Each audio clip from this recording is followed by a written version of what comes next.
చూస్తుంటేనే నోరు ఊరిపోతుందో ఇంకెందుకు ఆలస్యం, ఒక్కసారి అయితే ట్రై చేసేయండి. ఈరోజు అయితే హెల్దీగా అలాగే మిల్ మేకర్తో బిర్యానీ అయితే చేస్తున్నానండి. చాలా సింపుల్గా చేస్తున్నాను. మసాలా కూడా ఎక్కువ ఆడట్లేదండి. పిల్లల లంచ్ బాక్స్లోకి అయితే చాలా బాగుంటుంది. అలా డైట్లో ప్లాన్ చేసిన వాళ్ళు కూడా మిల్ మేకర్లు అయితే ప్రోటీన్లు ఎక్కువగా ఉంటాయి కాబట్టి సింపుల్గా చేసుకోవచ్చు.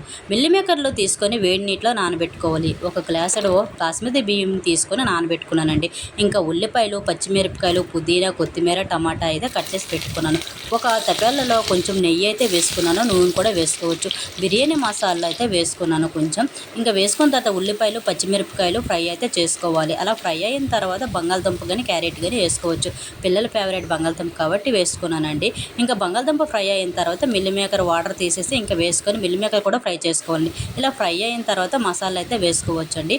బిర్యానీ మసాలా, సాల్టు, కారం, గరం మసాలా, అలా చికెన్ మసాలా వేసుకొని ఫ్రై అయిన తర్వాత ఇంకా పుదీనా, టమాటా అయితే వేసుకోవాలి. ఇలా టమాటా బాగా ఫ్రై అయిన తర్వాత 2 టేబుల్ స్పూన్లు పెరుగు అయితే వేసుకోవాలి. ఇలా పెరుగు బాగా ఫ్రై అయిన తర్వాత ఇంకా బియ్యాన్ని వడగట్టుకొని అయితే బియ్యం అయితే వేసుకోవాలి. బియ్యం బాగా మసాలన్నీ పట్టేదాకా కాసేపు అయితే ఉడికించుకోవాలి.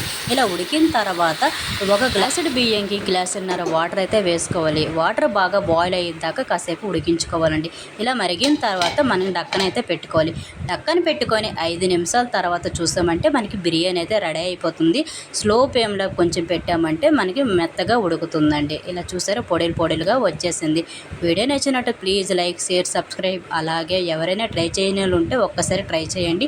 టేస్ట్ మాత్రం చాలా బాగుంటుంది. ఇంటికి చుట్టాలు ఎవరు వచ్చినా కూడా సింపుల్గా అయితే ఇలా చేసి పెట్టండి.